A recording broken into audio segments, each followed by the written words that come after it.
শামসেরগঞ্জের এই হিংসার কারণে সেখানে এসপিকে আর ওসিকে বসিয়ে রাখা, এসপিকে ট্রান্সফার, ওসিকে বসিয়ে রাখা হলো। এখন কি করবে? দে ওসিটাকে ট্রান্সফার, সাসপেন্ড করে তার সঙ্গে একটা এসআই না এসআই তাকে সাসপেন্ড করে দে। কারণটা কি? এগুলো ছোট ছোট বকরি, ছোট ছোট বকরি, এদেরকে শাসন কর। আমার প্রশ্ন প্রথম দিন থেকে আমি করেছি, ওখানকার ওসি, ওখানকার এসআই যাকে সাসপেন্ড করা হচ্ছে বা বরখাস্ত করা হচ্ছে, যাই হোক, এই ঘটনা যখন ঘটে তখন তাদেরকে সক্রিয় হয়ে ব্যবস্থা নিতে কে মানা করেছিল? মোবাইলের যুগ, সবাই সব কিছু জানছে, বুঝছে, মিডিয়াতে চলে আসছে কে কোথায় যাচ্ছে না যাচ্ছে। আর 5 থেকে 7 মিনিট দূরত্বের থানা, তারা জানে না? আমার প্রশ্ন, তাদেরকে মানাটা করলো কে? যে তোমরা এখন যেও না, নিষ্ক্রিয় থাকো। এই কাজটা কে করেছে? এই কাজটা করেছে স্থানীয় তৃণমূলের নেতারা। তারা চেয়েছিল একটা ঝামেলা হোক, ঝঞ্ঝট হোক, হিংসা হোক, যে মুসলমান ভোট আমাদের হাত থেকে বেরিয়ে কংগ্রেসের ঝোলায় চলে গেছে সেগুলো আবার ফিরে আসুক। কিন্তু বোঝেনি যে এই ঘটনা এত বড় হয়ে যাবে, ফলে তাদের হাতের বাইরে চলে যায়। আজকে বলির বকরা হয় না, আজকে সেই বলি দেওয়ার আগে সেই বকরা হিসাবে ওসিকে, অফিসারকে সাসপেন্ড বলুন, বসিয়ে দেওয়া হচ্ছে। এর আগে এবার সাসপেন্ড করা হলো। এতদিন আপনি কি করছিলেন বাংলার মুখ্যমন্ত্রী? আপনাকে আমাদের প্রশ্ন, 8, 9, 10, 11 এপ্রিল আপনি কি করছিলেন? আপনার পুলিশ কি করছিল? আপনার এসডিপিওর গাড়িতে আগুন লাগিয়ে দিল, তারাই বা কি করছিল? তাহলে এসডিপিও, এসপি তাদের বিরুদ্ধে কি ব্যবস্থা নিলেন?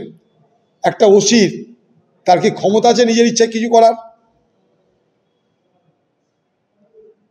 চালাকি কেন করছেন? আপনার দলের লোকরা জড়িত। আপনি যদি সৎ হন, দৃঢ় হন, আপনার দলের লোকদের গ্রেপ্তার করুন, তারা জড়িত। আপনারা জানেন, শুনে রাখুন তাহলে, যেদিন আমি গেছিলাম জাফরাবাদে, কোথায় এক পরিবারের বাবাকে, ছেলেকে খুন করা হলো। ঘটনাচক্রে তারা হিন্দু পরিবার। সেই একই দিনে আমি গেছিলাম সুতিতে, গুলিতে একজন মৃত্যু হয়েছে ঘটনাচক্রে, সে মুসলমান, নাম এজাজ আহমেদ। সুতিতে কিন্তু হিন্দু মুসলমান হলো না, হলো কোথায়? শামসেরগঞ্জে। সেই জাফরাবাদের পরিবারের অবস্থা কি ছিল জানেন? তাদের ক্ষমতা হচ্ছিল না হিন্দু পরিবারের শ্রাদ্ধের ব্যবস্থা করার। 3 দিন পর শ্রাদ্ধ, অপমৃত্যু 3 দিন পর শ্রাদ্ধ। ফিরে এলাম বহরমপুর, এখান থেকে লোক পাঠিয়ে তাদের শ্রাদ্ধ শান্তির ব্যবস্থা করেছিলাম আমরা।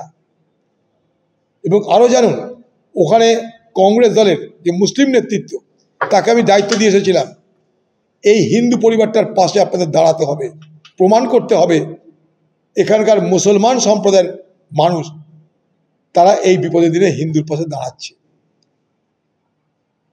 শ্রাদ্ধের জন্য টাকা পয়সা সমস্ত কিছু ব্যবস্থা তারা করল। দুর্ভাগ্য কি জানেন? সেদিন ওই গ্রামের ওই পরিবার একটা পুরোহিত খুঁজে পায়নি যে তার শ্রাদ্ধ শান্তি করবে। অথচ তাদের সেই শ্রাদ্ধ শান্তি করার জন্য কংগ্রেসের পক্ষ থেকে আমি বিশেষভাবে নির্দেশ দিয়েছিলাম, মুসলমান নেতৃত্ব বেশি করে থাকতে হবে। আমরা সেটাই করে চলেছি ওখানটায়। পুরোহিত খুঁজে পাওয়া যায়নি, কিন্তু অবস্থাটা বোঝার চেষ্টা করুন। গোটা গ্রাম বিএসএফ কেন্দ্রীয় বাহিনী, কিন্তু পুরোহিত খুঁজে পাওয়া যাচ্ছে না। আতঙ্কটা কোন লেভেলে ছিল? আতঙ্কটা কোন লেভেলে ছিল?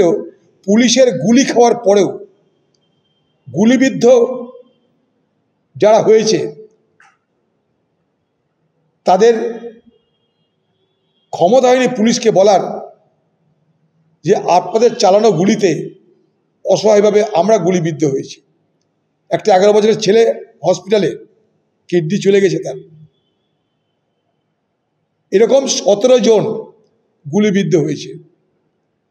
তাহলে আতঙ্কটা কোন লেভেলে ছিল যে হিন্দু গ্রামে পুরোহিত পাওয়া যাচ্ছে না, আর মুসলমান যারা গুলি খেয়েছে থানায় এসে বলার ক্ষমতা হচ্ছে না, বা হসপিটালে যাওয়ার ক্ষমতা হচ্ছে না। জেনে রাখুন, সেখানকার প্রাইভেট নার্সিংহোমে তারা ট্রিটমেন্ট করেছে, হসপিটালে যায়নি ভয়ে। কাদের সৃষ্ট এগুলো? এখন চোর পালালে বুদ্ধি বাড়ছে মমতা ব্যানার্জির।